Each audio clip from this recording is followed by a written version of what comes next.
한번 봐주시겠습니까?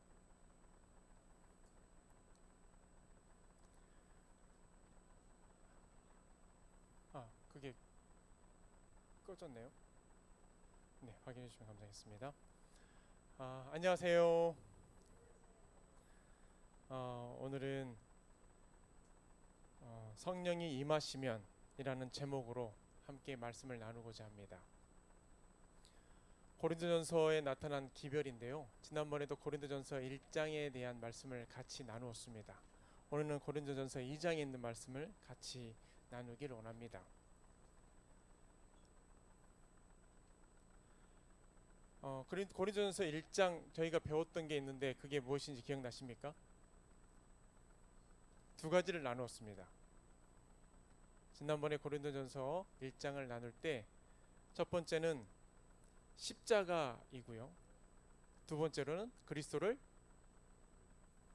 뭐 해야 될까요? 우리가 자랑해야겠죠. 그래서 십자가와 그리스도를 자랑하라 라는 말씀을 나누었습니다. 오늘은 고린도전서 2장에 나타난 말씀을 좀 깊이 있게 살펴보기로 합니다. 바울은 고린도에서 1년 6개월이라는 시간을 보냈습니다. 이 기간 동안 고린도 교회는 든든한 교회로 바로 세워졌습니다. 그러나 바울이 떠나가고 나서 이 고린도 교회는 4개의 분파로 나누어졌습니다. 그 4개의 분파가 무슨 분파였죠? 무슨 파였죠? 네.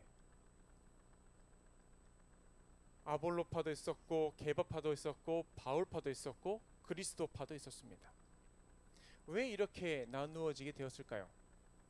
그것은 바로 복음의 핵심인 그리스도와 십자가에 못 박혀 돌아가신 예수 그리스도의 그 은혜를 그들의 신앙 중심에 두지 않았기 때문에 그들은 분파로 나뉘게 되었습니다. 여러 분파로요. 바울은 자신의 말과 지혜의 아름다운 것을 버렸는데도 고린도 성도들은 오히려 말과 지혜로 그리스도를 나누었고 또 다투어 나아갔습니다. 그래서 바울은 이렇게 그들에게 꾸짖었어요. 고린도서 1장 13절에 이렇게 기록되어 있습니다. 그리스도께서 어찌 나뉘었느냐? 바울이 너희를 위하여 십자가에 못 박혔으며 바울의 이름으로 너희가 침례를 받았느냐? 라고 이렇게 꾸짖었습니다. 그리고 바울은 복음을 전하는 데 있어서 자신의 지혜의 말로 자신의 지혜의 말이 오히려 복음을 가리는 것에 대해서 되게 두려워했습니다. 고린도전서 2장 3절에 있는 말씀처럼 내가 너희 가운데 거할 때 약하며 두려워하며 심히 떨었노라. 그가 그 가운데 그들과 함께 복음을 전하고 나누었을 때에 자신이 했던 그 말로 인해서 자신이 드러날까봐, 도리어 예수 그리스도가 가려질까봐 두려웠던 것이에요. 우리가 신앙인으로서 바울을 통해 배워야 할 것이 있다면 바로 자신의 말과 또 인간적인 지혜로 인해 그리스도가 뒤로 물러가는 것이 없어야 한다는 거예요. 우리는 때론 어떤가요? 나의 자랑으로 인해서 또 나의 나타남으로 인해서 때로는 예수 그리스도가 뒤로 물러날 때가 분명히 있다는 거죠. 한 성경학자는 이러한 말을 했습니다. 바울은 자기 자신이 드러남으로 그리스도께서 숨겨지는 것을 원치 않았다. 자신이 강함으로 인하여 그리스도께서 약하게 보이실 것을 원하지도 않았다. 예수 그리스도가 강하시고 예수 그리스도만이 삶의 주인이시다라는 것을 바울은 분명하게 드러냈어요. 자신이 나타나는 것을 매우 꺼렸다는 것입니다. 그랬기에 바울은 그토록 간절히 바라고 기도했던 것이 있다면 그게 무엇이냐면 성령의 역사하심이었습니다. 복음을 전하면서 설득력 있는 지혜의 말보다는 성령께서 직접 사람들을 어루만지시고 변화시켜 주시기를 바울은 간구했다라는 거예요. 치료봉사 148페이지엔 이렇게 말씀합니다. 사람의 마음을 다루는 것은 미묘한 일이다. 오직 마음을 아시는 분만이 사람들을 어떻게 회개하도록 인도할 것인지 아신다. 오직 하나님의 지혜만이 잃어버린 사람들을 접촉하는 일에 있어서 우리에게 성공을 거두게 하실 수 있다라고 기록되어 있어요. 여러분, 10길 물속은 알아도 한 길 사람 속은 몰라요. 여기서 길이란 단어는 길이 있잖아요. 우리가 이렇게 넓이 이렇게 길이가 있듯이 그 길이의 단위였다고 합니다. 10길이란 것은 제 키의 기준을 두었다고 합니다. 사람의 키의 기준. 제가 183인데 10길 물속이면 제가 한 2m 가까이 된다고 쳤을 때 10길 물속에 내려가면 20m예요. 근데 사람은 그 10길 물속은 알아도 짧은 한 길 사람의 속은 모른다는 얘기입니다. 아무리 깊은 물이라도 그 깊이를 헤아릴 수 있지만 사람의 마음은 헤아릴 수 없다라는 것입니다. 심리학자 중에 유명한 심리학자인 이 칼융이란 분이 이런 말을 했어요. 인간은 1000개의 페르소나, 가면, 이 가면을 지니고 있어서 상황에 따라 적절한 페르소나를 쓰고 관계를 이루어 간다. 그런가요? 우리 각자가 참 다양한 가면을 쓰죠. 제가 예전에 청원경찰 일을 했었습니다. 은행에서 청원경찰을 했는데 정말 그날 기분이 안 좋아도 문지기처럼 문을 열고 어서 오세요 라고 해야 됩니다. 내 마음에 상처가 있어도 그렇게 해야 될 수밖에 없었죠. 참 많은 가면을 우리가 쓰고 있습니다. 상황에 따라 바꿔 쓰는 가면 속 사람의 이 속내를 들여다보기란 참으로 어려워요. 사람에 대한 경솔한 판단, 어줍지 않은 경험치로 건네는 그런 조언들, 또 언변으로 혹은 논리로 사람의 가치를 바꾸려고 하는 그런 일마저 어찌 보면 바위에 계란치기 하듯 그런 비슷한 우리의 삶을 살는지 모르겠습니다. 그러다 보면 우리는 여러 가지 무모한 실수들을 범하게 되죠. 여러분, 바울은 당대에 이 언변으로 뛰어난 사람이었습니다. 바울이 아테네에서 에피쿠루스 및 스토아 철학자들과 논쟁을 할 당시에 어떤 사람이 바울을 향해서 이런 말을 하며 비아냥거렸어요. 사도행전 17장 18절에 있는 말씀이에요.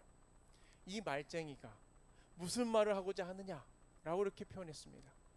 바울은 이 달변가였어요. 그는 말을 전하는데 부족함이 없는 인재였습니다. 그는요 로마 학문을 깨뚫고 있었고 히브리 교육을 받아서 이 정통 이 가말리엘 이 문화생이었습니다. 그러기에 그는 헬라인들에게도 매우 호소력 있는 절묘한 이 철학 방식으로 청중들을 매혹시키고 그런 모든 일들을 할 수 있는 사람이었어요. 그러나 그는 그렇게 하지 않으려고 노력했습니다. 그가 대신 구한 것은 오직 복음의 능력, 성령의 능력이었습니다. 성령의 이 행하심으로 복음의 주도권이 누구에게 있다고 그는 인정했을까요? 하나님께 있다고 그는 인정했습니다. 여러분, 사람은 우연히 생겨난 존재가 아닙니다. 공장에서 대량으로 만들어낸 찍어낸 존재도 아니죠. 창조주 하나님께서 그 목적을 가지시고 계획하신 존재라는 것입니다. 그러기에 목적에서 벗어난 피조물을 다시 구원의 길로 인도하시기 위해서는 독생자를 보내실 수밖에 없었던 거죠. 그러니 복음의 주도권은 누구한테 달린 거예요? 하나님께 달린 것이라는 것입니다.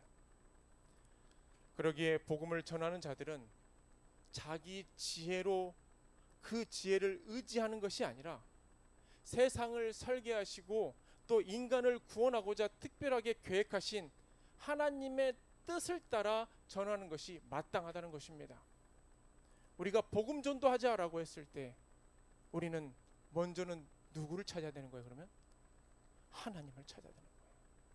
누군가와 이렇게 이야기를 나눠야 될 때 여러분의 자신의 이 언변과 지혜를 구해야 될 거예요? 아니면 하나님의 지혜를 구해야 될까요? 하나님의 지혜를 구해야 된다는 거예요. 바울은 다음과 같이 우리에게 말하고 있습니다. 내 말과 내 전도함이 설득력 있는 지혜의 말로 하지 아니하고 다만, 다 같이 읽어볼까요? 성령의 나타남과 능력으로 하여. 5절 말씀 다시 한번 또 읽겠습니다. 이어서 시작. 너희 믿음이 사람의 지혜에 있지 아니하고 다만 하나님의 능력에 있게 하려 하였노라. 아멘.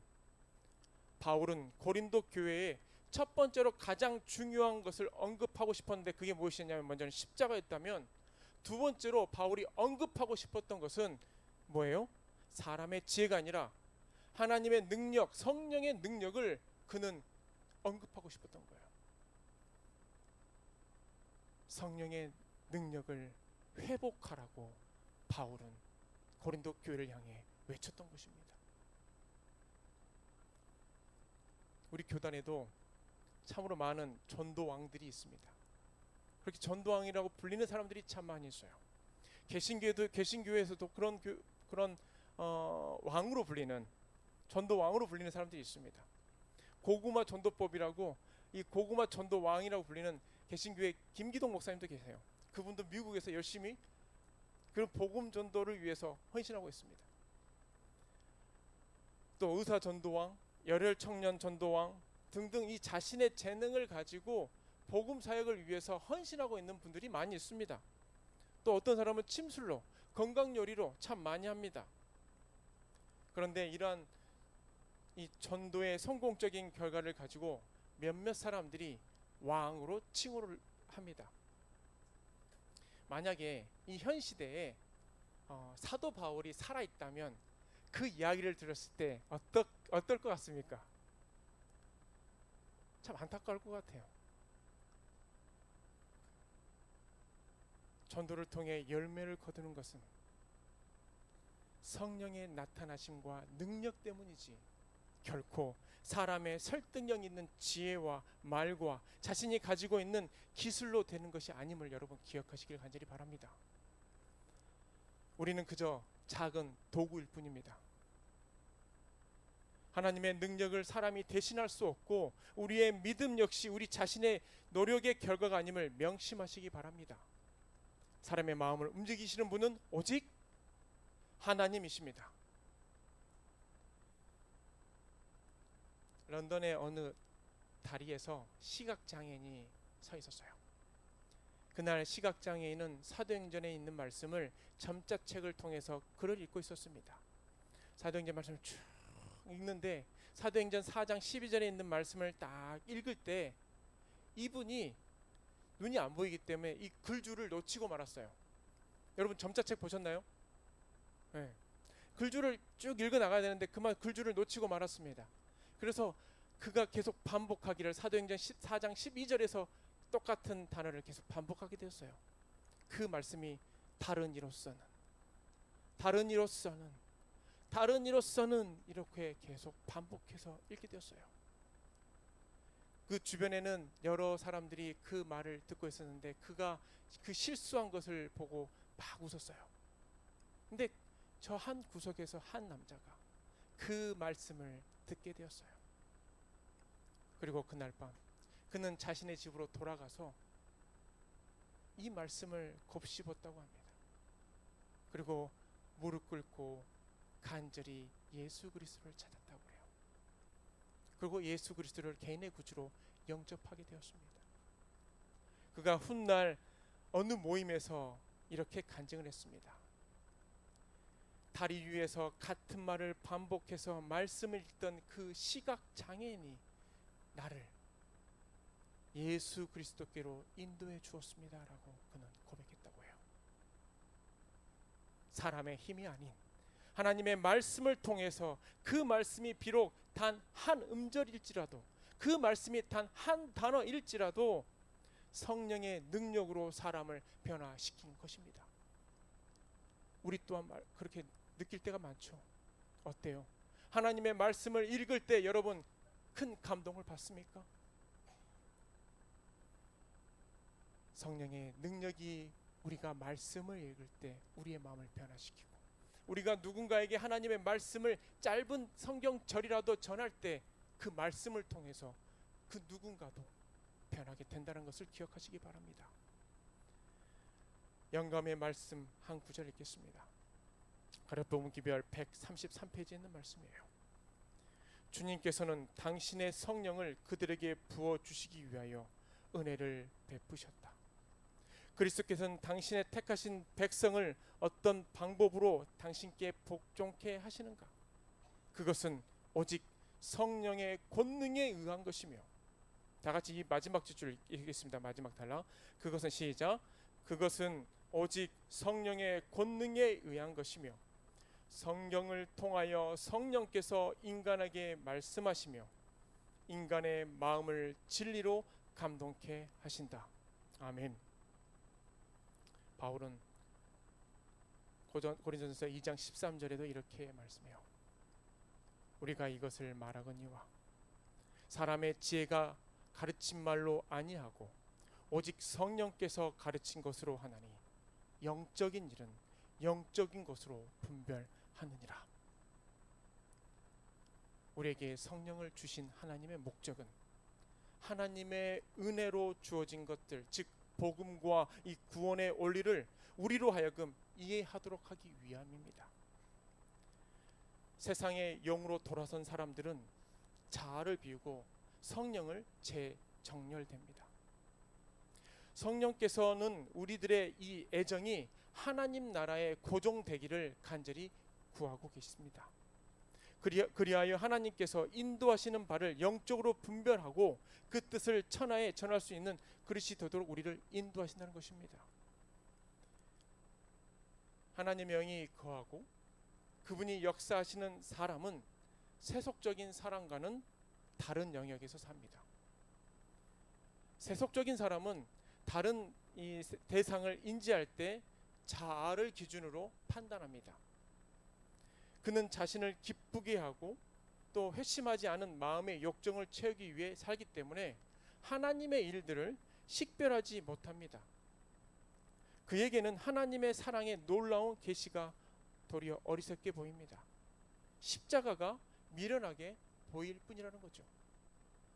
그러나 영적인 사람은 어떨까요? 영적인 해안을 가지고 있기 때문에 그러한 영적인 해안을 통해서 사물들을 관찰합니다. 그들 속에 성령께서 거하시면 하나님의 깊은 일들을 가르치기 때문에 하나님의 관점으로 상황을 인지할 수 있는 것이죠.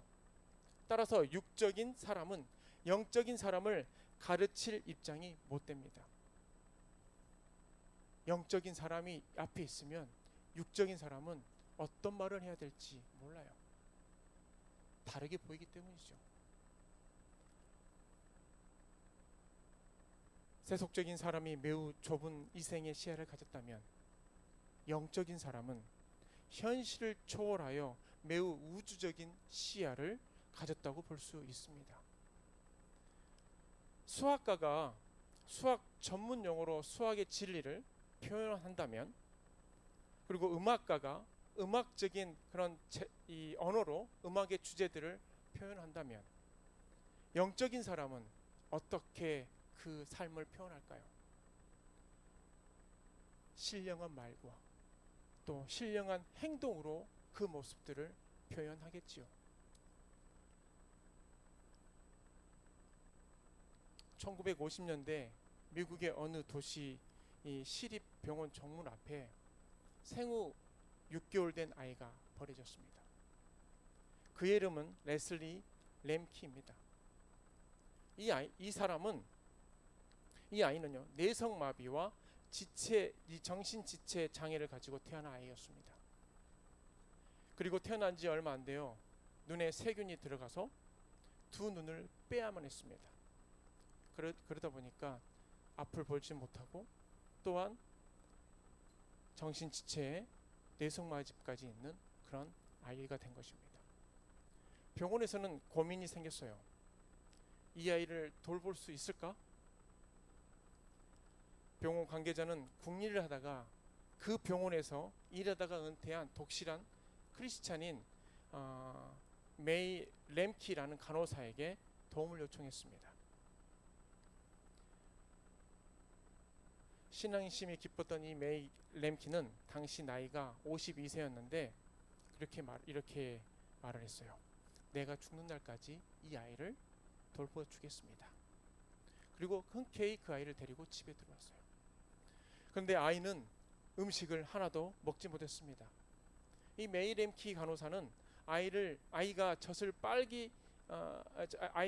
빨아야 살기 때문에 튜브를 목구멍에 삽입을 했고 튜브를 통해서 음식을 여기 먹여 주었어요. 이유식도 주고 우유도 이렇게 먹여 주었습니다. 그러면서 날마다 그 아이의 몸을 만져주며 기도를 했어요. 이 레슬리 램키는 첫 돌이 되었을 때야 처음으로 겨우 입을 열어 오물거리면서 자기 힘으로 음식을 먹을 수 있게 되었다고 합니다. 하지만 그리고 나서 7살이 될 때까지 어떤 동작도 하지 못하고 아무런 감정 표현도 못하고 식물인간처럼 누워만 있게 되었다고 합니다. 사람들이 다 포기하라고 말렸어요. 희망이 없다고. 그런데 이 메이 램키 간호사는 포기하지 않았습니다. 매일같이 찬송을 부르고 아이를 붙잡고 기도했습니다. 사랑의 하나님 아버지, 저는 성경의 기적을 믿습니다. 이 아이에게도 기적을 허락해 주십시오. 새로운 생명으로 태어나는 기적을 보여주시옵소서라고 그는 날마다 기도했습니다. 하나님께서 이런 메이 램키의 눈물 어린 호소를 들으시고 아이가 9살 되던 해에 손가락이 움직이기 시작했어요. 10살 때에는 그 아이가 일어섰습니다. 그리고 15살 때는 그가 걷게 되었어요. 특히 이 아이는 음악에 굉장히 반응을 잘하였습니다. 이를 한 이 램키 간호사는 하나님께 이 아이에게 특별히 음악의 길을 갈 수 있도록 그 길을 열어달라고 간절히 호소했다고 합니다. 레슬리가 16살이 되던 해 어느 날 밤이었어요. 한밤중에 커다란 음악 소리에 잠을 깬 이 간호사는 이렇게 생각했다고 그래요. 아니, 내가 어젯밤에 라디오를 켜놓고 잤나? 라고 생각이 들어서 일어나 거실로 내려가게 되었답니다. 근데 내려가 보니까 레슬리가 거실 피아노 앞에 앉아서 차이콥스키 제1 협주곡을 연주하고 있었다고 그래요. 레슬리에게는 한 번도 정식으로 피아노를 가르쳐 본 적이 없다고 합니다.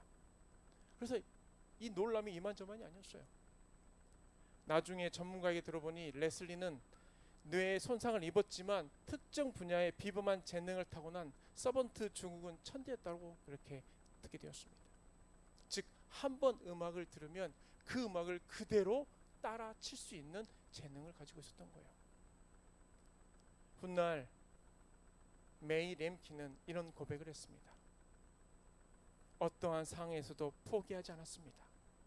기도하면 하나님께서 성령을 통하여 반드시 이루어 주실 것을 믿었습니다.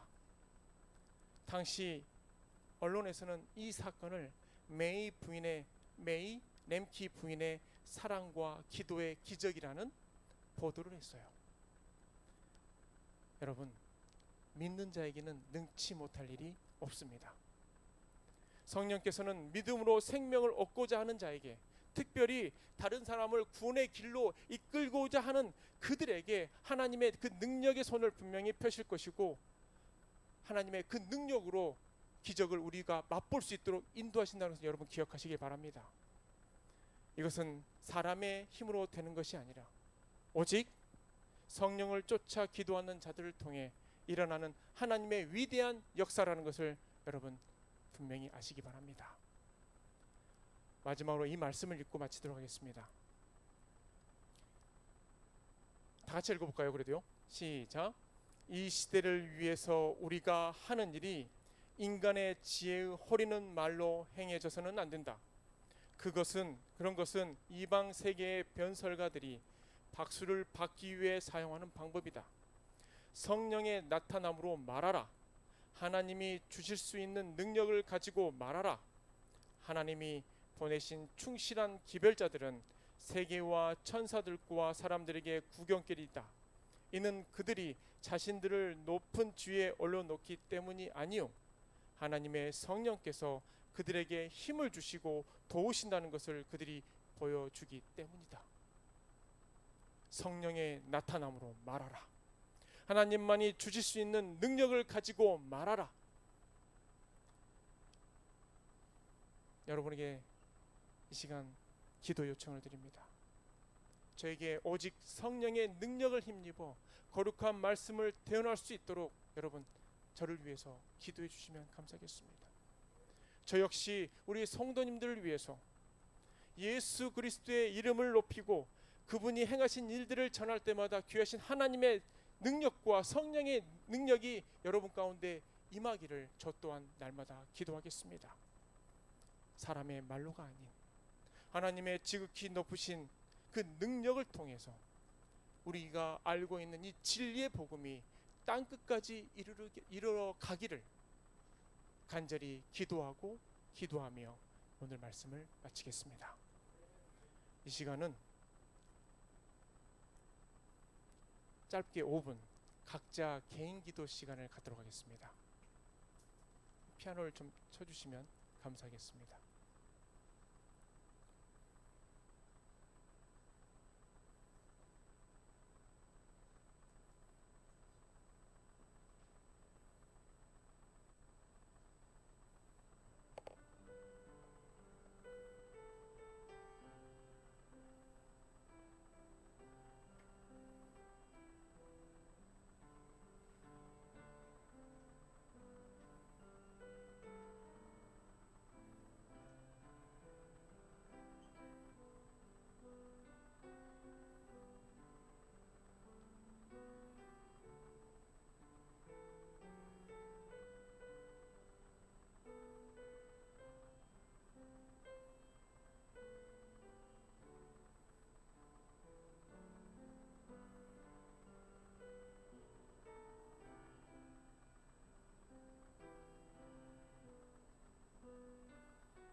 기도하겠습니다.